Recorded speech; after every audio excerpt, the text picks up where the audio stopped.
We've all had tough days at the office, but some actors dedicated to giving it their all took their work a few steps too far. Though these critically acclaimed, often award-winning performances are a delight to watch, the experience of preparing for and recovering from these roles did a number on the actors involved and left a lasting impression, not always for the positive. Here are several actors who went the extra mile for their craft. Janet Leigh, Psycho.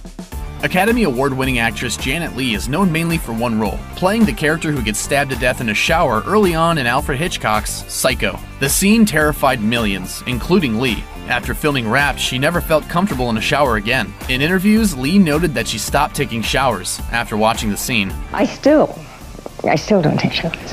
That's the truth. On the rare occasion she had to take a shower, she would only use it briefly while staring directly at the door, and she wouldn't even draw the shower curtain.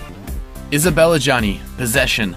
Any horror buff knows the subway scene in Andrei Zalewski's 1981 Possession to be one of the most horrifying, shocking moments of body horror ever to grace the silver screen. And if you haven't seen the film, buckle up, you're in for a treat. Isabelle Adjani won a Caesar Award for her performance, but the intense physical and emotional demands of the role made for an extremely difficult recuperation. Adjani later told a French magazine that it took her years of therapy to get Anna out of her system, and that she would never again attempt another role like it.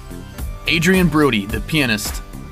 Though Brody's physical transformation for 2002's The Pianist is obvious, the actor has also discussed the enormous mental and emotional strain of portraying a Holocaust survivor, which earned him the Academy Award for Best Actor in 2003. You know, my experiences of making this film made me very aware of the sadness and the dehumanization of people at times of war. To prepare for the role, Brody gave up his apartment, sold his car, disconnected his phones, and moved to Europe. But it was the emotional effect of intense hunger during his extreme crash diet that he found the most surprising and difficult challenge to deal with. Brody told the BBC, "I've experienced loss, I've experienced sadness in my life, but I didn't know the desperation that comes with hunger."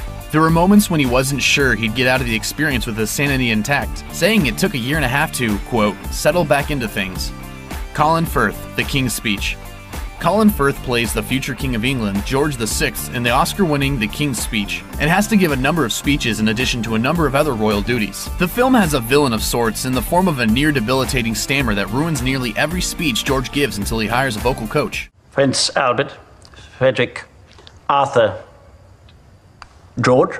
Firth himself also worked closely with the voice coach and watched recordings of George speaking to better emulate both his vocal shortcomings as well as his physical mannerisms and nervous tics when stammering. Firth immersed himself so deeply in the role that he admitted in an interview that he still occasionally lapsed into the stammer when speaking casually, even briefly stammering during the interview itself. It's worth noting that this happened in May of 2011, a full 8 months after the film premiered in September of the previous year. Judging by how flawlessly he enunciated every syllable in Kingsman: The Secret Service while taking down thugs with an umbrella in 2014, it looks like Firth has since gotten over the stammer.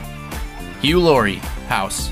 During the casting process of House, the producers famously explained that they wanted a quintessentially American actor to play Dr. House, shortly before hiring British actor Hugh Laurie. Laurie apparently got the role because his American accent on his audition tape was so convincing nobody realized he was British. The director of the pilot even pointed to the tape and said, "See, this is what I want, an American guy." I was expecting you in my office 20 minutes ago. Really? That's odd, because I had no intention of being in your office 20 minutes ago.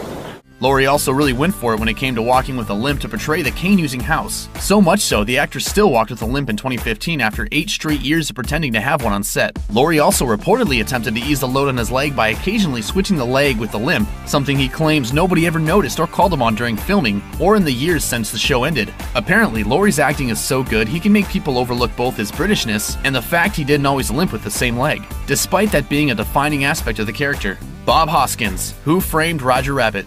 One of late British actor Bob Hoskins' most famous roles was that of alcoholic LA gumshoe Eddie Valent in the film Who Framed Roger Rabbit. Hoskins had to spend several hours a day for 8 months talking to and acting alongside cartoon characters who weren't really there. Scotch on the rocks. And I mean ice! Hoskins would later note that he learned how to hallucinate that Roger and the other characters were actually there to cope with the dissonance of constantly hearing their voices but never seeing them while filming. When shooting finally ended, Hoskins found himself constantly talking to himself and even hallucinating that Roger was sitting in the same room for months afterwards, prompting his doctor to advise him to take a much-needed break from acting. Heath Ledger, The Dark Knight. Ledger's performance as the Joker in The Dark Knight was so chilling that it landed him an Oscar for Best Supporting Actor. Tragically, it was a posthumous award, as Ledger had died of an accidental overdose in January 2008. Does it depress you, Commissioner, to know just how alone you really are. In the years that followed his premature death, rumors swirled that the preparation for the dark role had contributed to Ledger's demise. Before filming began, Ledger put himself in a strict isolation, keeping a diary of disturbing images to enter the realm of a psychopath. He sometimes only slept 2 hours a night while filming, according to a November 2007 interview with the New York Times. It was a mixture of painkillers, anti-anxiety drugs, and sleeping pills that ultimately caused Ledger's death just 2 months later. Charlie Hunnam, American TV and movies. Charlie Hunnam has played everything from a soccer hooligan to a giant robot pilot, and he's known for his extraordinarily convincing American accent, making him one of a handful of chameleon-like British actors able to convincingly pass as American in his various roles. You rescued her. You raised her. You're not protecting her now. You are holding her back. Years of living in the States, however, took their toll on Hunnam's actual real-life accent, and when he appeared on TV in 2013 to plug a movie on Conan, he spoke with a bizarre amalgamation of various American dialects that prompted confusion and mockery, especially in Hunnam's native UK. And I went out just as he was rounding the side of the house, and he stopped, and I looked at him, and I said, "So we got business, mother?" Hunnam spoke about this in 2017 when he admitted that his accent, or lack thereof, had gotten so bad that when he signed on to star in King Arthur, Legend of the Sword, he had to hire a dialect coach to relearn how to speak with an English accent. The first time in my career, my name was above the title. It said, Charlie Hunnam, boom, King Arthur. I said, here we go. James Cromwell, Babe.